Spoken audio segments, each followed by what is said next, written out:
नमस्कार दोस्तों, स्वागत है आप सब लोगों का हमारे YouTube चैनल राजस्थान जीके में। दोस्तों, जैसा कि मैंने आप लोगों को बताया था कि हम लोग राजस्थान जनरल नॉलेज के हर चैप्टर से हर टॉपिक के क्वेश्चन उठाएंगे और टॉपिक वाइज मैं आप लोगों को क्वेश्चन प्रोवाइड करवाऊंगा और रोज़ सुबह आप लोगों को लेक्चर मिल जाता है। तो अभी तक भी आप लोगों ने हमारे YouTube चैनल को सब्सक्राइब नहीं किया है तो कर लीजिए, क्योंकि आप लोगों का जितना सपोर्ट हम लोगों को मिलेगा, मैं उतनी ही ज़्यादा वीडियो आप लोगों के लिए उतने ही डिफरेंट टॉपिक पे आप लोगों को क्वेश्चन प्रोवाइड करवाता रहूँगा, जो कि एग्ज़ाम के पॉइंट ऑफ व्यू से बहुत इम्पोर्टेंट क्वेश्चन है। तो चलो, बिना देरी करते हुए आज हम लोग राजस्थान की हिस्ट्री से राजस्थान की प्राचीन सभ्यता और उसका अभ्यास नंबर 2 करने जा रहे हैं। तो बिना देरी करते हुए अब हम लोग शुरुआत करते हैं अपने आज के इस लेक्चर की। इस लेक्चर में भी अपने 20 क्वेश्चन है। पहला क्वेश्चन है अपना, देखो, सम्राट अशोक का शिलालेख राजस्थान में किस प्राचीन सभ्यता के क्षेत्र से प्राप्त हुआ? सम्राट अशोक का शिलालेख राजस्थान में किस प्राचीन सभ्यता के क्षेत्र से प्राप्त हुआ? ऑप्शन है डडीकर, गणेश्वर, बेराट और बागोर। बताइए। तो इसका जो अपना करेक्ट आंसर है वो है बेराट, यानी कि ऑप्शन नंबर सी। व्याख्या देखो, सम्राट अशोक का भाब्रू शिलालेख बेराट से मिला। भाब्रू शिलालेख की खोज 1837 कैप्टन बर्ट, इसकी भाषा प्राकृत भाषा लिपि ब्राह्मणी, वर्तमान में भारभू शिलालेख कोलकाता के संग्रहालय में सुरक्षित रखा गया है। तो ये जो शिलालेख है वो कोलकाता में का जो संग्रहालय है, म्यूजियम है, उसमें संग्रहित रखा गया है। नेक्स्ट क्वेश्चन देखो, क्वेश्चन नंबर 2। राजस्थान में सबसे पहले पत्थर के बांध प्राप्त हुए? बेराट में, नोह में, गणेश्वर में या सोंथी में? बताइए कि जो पत्थर के बांध थे सबसे पहले कहाँ प्राप्त हुए राजस्थान में? बिल्कुल सी ऑप्शन गणेश्वर इसका करेक्ट आंसर है। इसी के साथ नेक्स्ट क्वेश्चन अपना क्वेश्चन नंबर 3। किस स्थान पर लोहा बनाने की प्राचीनतम भट्टियां मिली? किस स्थान पर लोहा बनाने की प्राचीनतम भट्टियां मिली? रेंड में, सुनानी, झुंझुनू, आहड़ में, नौहर में? बताइए। तो जो प्राचीनतम भट्टियां लोहे बनाने वाली है वो हमें झुंझुनू, सुनानी में मिली थी, तो इसका बी ऑप्शन अपना करेक्ट होगा। नेक्स्ट देखो, क्वेश्चन नंबर 4। आहड़ सभ्यता के लोग किस प्रथा को प्राथमिकता दिया करते थे? आहड़ सभ्यता के लोग किस प्रथा को प्राथमिकता दिया करते थे? बलि प्रथा, बाल विवाह प्रथा, सती प्रथा और नियोग प्रथा? तो देखो, आहड़ सभ्यता के जो लोग थे वो बलि प्रथा को प्राथमिकता दिया करते थे, तो इसका जो करेक्ट आंसर है वो होगा फर्स्ट। नेक्स्ट देखो, वह कौन सी सभ्यता है जहां शवों को आभूषण सहित गाड़ा जाता था? जयसंबंध, मेनाल, बालाथल, आहड़? कौन सी सभ्यता में शव जो है उनको आभूषण के साथ गाड़ा जाता था? जयसंबंध, मेनाल, बालानाथ या आहड़? तो आहड़ सभ्यता जो है दोस्तों, इस आहड़ सभ्यता में शवों को आभूषण के साथ गाड़ा जाता था, तो डी ऑप्शन अपना करेक्ट होगा।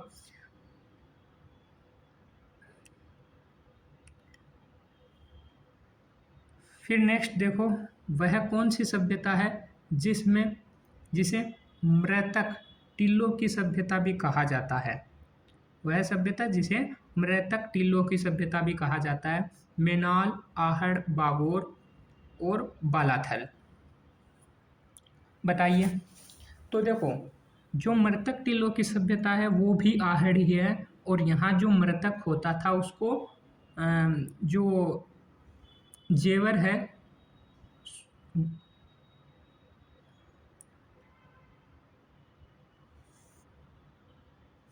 आभूषण के साथ ही गाड़ा जाता था। अब देखो व्याख्या इस क्वेश्चन की। आहड़ उदयपुर में है आहड़, और यह उदयपुर में आहड़ नदी के किनारे स्थित है। आहड़ सभ्यता का समय जो है वो 2000 ईसा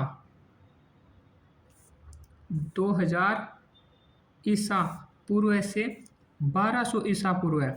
आहड़ सभ्यता के अन्य नाम पूछ ले तो आघाटपुर, ताम्रवती, धूलकोट, बनास सरस्वती व मृतक टीलों की सभ्यता इसे कहा जाता है। नेक्स्ट देखो क्वेश्चन नंबर 7। बेराठ स्थित पहाड़ी जहां बौद्ध विचार के अवशेष मिले उसे जाना जाता है। ऑप्शन भीम पहाड़ी, बिज्जक पहाड़ी, गणेश पहाड़ी, मोती पहाड़ी।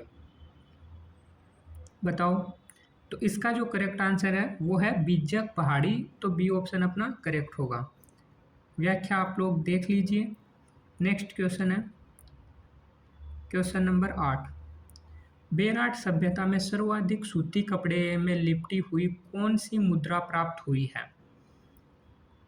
नाणक, पंचमार्क मुद्रा, टका, यूनानी मुद्रा। तो देखो बेराठ सभ्यता में जो सर्वाधिक सूती कपड़े में लिपटी हुई मुद्रा मिली है वो है पंचमार्क मुद्रा। तो इसका अपना जो करेक्ट आंसर होगा वो कौन सा होगा? B option. इसके बाद व्याख्या देख सकते हैं आप लोग, यहाँ से एक सूती कपड़े में बंधी हुई 36 मुद्रा प्राप्त हुई, इसमें से 28 मुद्रा प्राप्त हुई है। 28 मुद्रा इंडो ग्रीक शासन की व 8 आहत मुद्रा पंचमार्क मुद्रा थी। ठीक है। इसके बाद देखो मुगल शासक अकबर ने बेराठ में सिक्के ढोलने की टकसाल का निर्माण करवाया। इस टकसाल में जहांगीर व शाहजहां ने सिक्कों का निर्माण करवाया था। ठीक है। तो ये हो गया अपना पंचमार्क मुद्रा जो कि बेराठ सभ्यता में सर्वाधिक सूती कपड़े में लिपटी हुई मिली थी। नेक्स्ट देखो क्वेश्चन कि उदयपुर का कौन सा स्थल प्राचीन काल में ताम्र नगरी के नाम से जाना जाता था? मेनाल, जयसंबंध, आहड़ या बालाथल। तो देखो जो उदयपुर का शहर प्राचीन स्थल प्राचीन का जिसे ताम्र नगरी के नाम से जाना जाता है वो आहड़ ही है। व्याख्या आप लोग देख लेना। आहड़ के आसपास से लगभग 40 तांबे की खानें मिली, अतः प्राचीन काल में इस जगह को ताम्र या ताम्रवती तांबा वाली जगह कहा जाता है। नेक्स्ट क्वेश्चन देखो। बेराठ सभ्यता की उत्पत्ति के आधार पर बेराठ सभ्यता की उत्पत्ति का आधार नदी है कौन सी है? चंबल, बनास, बेडच या बाणगंगा। तो इसकी जो उत्पत्ति की आधार नदी है वो है बाणगंगा। तो इसका जो है डी ऑप्शन करेक्ट होगा। व्याख्या आप लोग वीडियो को पॉज कर देख लो। नेक्स्ट क्वेश्चन देखो अपना क्या है, क्वेश्चन नंबर 11। अभिलेख जो प्राचीन राजस्थान में भागवत संप्रदाय के प्रभाव की पुष्टि करता है। अशोक अभिलेख, गोसुड़ी अभिलेख, मानमोरी अभिलेख, बिजोलिया शिलालेख। तो इसका जो करेक्ट आंसर है वो है गोसुड़ी अभिलेख, बी ऑप्शन अपना करेक्ट होगा। व्याख्या देखो। गोसुड़ी अभिलेख चित्तौड़गढ़, इसमें गजवंश के सर्वनाम द्वारा अश्वमेध यज्ञ करने का उल्लेख भागवत धर्म का प्रचार मिलता है। ठीक है। नेक्स्ट देखो। बालाथल किस जिले में स्थित है? बालाथल कौन से जिले में स्थित है? जयपुर, उदयपुर, बीकानेर, अजमेर। तो ये तो जो भी उदयपुर के आसपास के लोग हैं वो आसानी से बता ही देंगे कि बालाथल जो है वो उदयपुर जिले में स्थित है। तो ये हो जाएगा इसका बी ऑप्शन। व्याख्या देखो।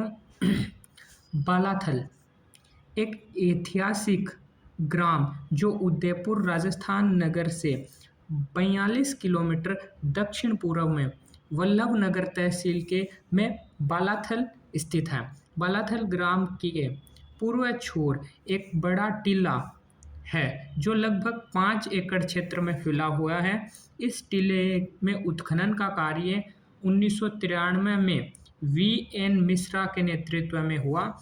यहाँ से हड़प्पा संस्कृति के समान ही मृद भांड पाए गए, अतः अनुमान है कि हड़प्पा के लोग इनका निकट संपर्क रहा होगा।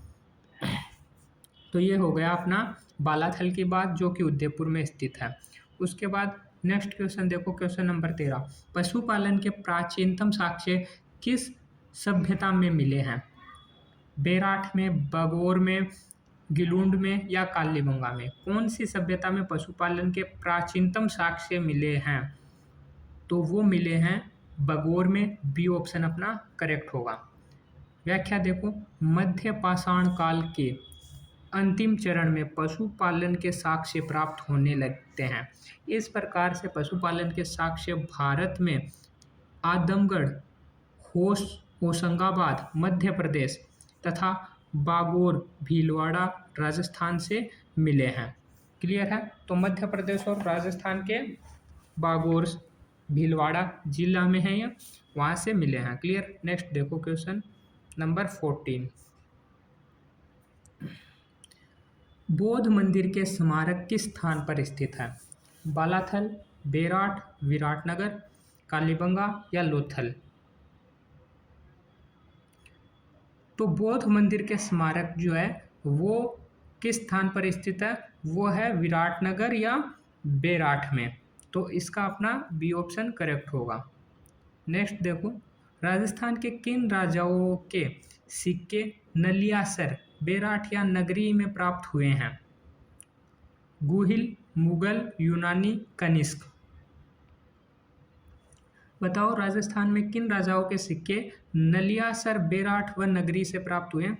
तो वो यूनानी जो है उनके सिक्के यहाँ से प्राप्त हुए हैं। तो अपना जो करेक्ट आंसर है वो होगा यूनानी। नेक्स्ट देखो, किस पुरातात्विक स्थल को पूर्व में मालव नगर कहते थे? भीलवाड़ा को, चित्तौड़ को, नगर जिसको अब टोंक कहते हैं हम लोग, टोंक को, या जैसलमेर को? तो देखो, जो मालव नगर है पहले पुरातात्विक स्थल में हम बोलते थे टोंक, आज जिसका नाम है उसका पहले नाम मालव नगर था। तो नगर या टोंक। व्याख्या है, प्राचीन काल में वर्तमान नगर मालव जनपद की राजधानी रहा है, अतः इसे मालव नगर कहते हैं। नेक्स्ट क्वेश्चन, कहाँ के अवशेषों से यह पता चलता है कि विश्वविख्यात सिंधु सभ्यता का राजस्थान में विकास हुआ? कालीबंगा, पीलीबंगा, रंगमहल, उपरोक्त सभी? कहाँ के अवशेषों से पता चला कि विश्वविख्यात सिंधु सभ्यता का राजस्थान में विकास हुआ? कालीबंगा, पीलीबंगा, रंगमहल? तो इन सभी के अवशेषों से हमें पता लगा है कि जो सिंधु सभ्यता है उसका विकास जो है वो राजस्थान में हुआ है। तो उपरोक्त सभी हमारा करेक्ट आंसर होगा। नेक्स्ट देखो क्वेश्चन नंबर 18। अहिच्छत्रपुर किस जिले का प्राचीनतम नाम है? अहिच्छत्रपुर, अलवर, उदयपुर, नागौर, धौलपुर? तो देखो, अहिच्छत्रपुर जो है वो नागौर का प्राचीन नाम है। तो सी ऑप्शन अपना करेक्ट होगा। नेक्स्ट देखो, आहड़ संस्कृति का विकास हुआ? आहड़ संस्कृति का विकास हुआ मारवाड़ से, मेवाड़ क्षेत्र से, ढूंढाड़ क्षेत्र से, बागड़ क्षेत्र से? तो देखो, इसका जो अपना करेक्ट आंसर है कि आहड़ संस्कृति का विकास कहाँ से हुआ, तो वो है मेवाड़ क्षेत्र से। बी ऑप्शन अपना करेक्ट होगा। इसके बाद नेक्स्ट और लास्ट क्वेश्चन है क्वेश्चन नंबर 20। किस इतिहासकार ने कालीबंगा को सिंधु घाटी साम्राज्य की तृतीय राजधानी कहा है? किस इतिहासकार ने कालीबंगा को सिंधु घाटी साम्राज्य की तृतीय राजधानी कहा है? George Marshall, Dasharath Sharma, Mortimer Wheeler, Dayaram Sahni? किसने कहा है? तो जो कालीबंगा जो है उसको सिंधु घाटी साम्राज्य की तृतीय राजधानी जो है वो दशरथ शर्मा जी ने कहा है। तो बी ऑप्शन इसका करेक्ट होगा। और इसी के साथ आज का अपना ये वीडियो भी कंप्लीट हुआ। और जाते जाते अभी तक आप लोगों ने हमारे वीडियो को लाइक नहीं किया है तो कर दीजिए, अपने दोस्तों को ज़्यादा से ज़्यादा शेयर करें और चैनल को सब्सक्राइब करना ना भूलें। मिलते हैं इसी तरह नेक्स्ट वीडियो में। धन्यवाद।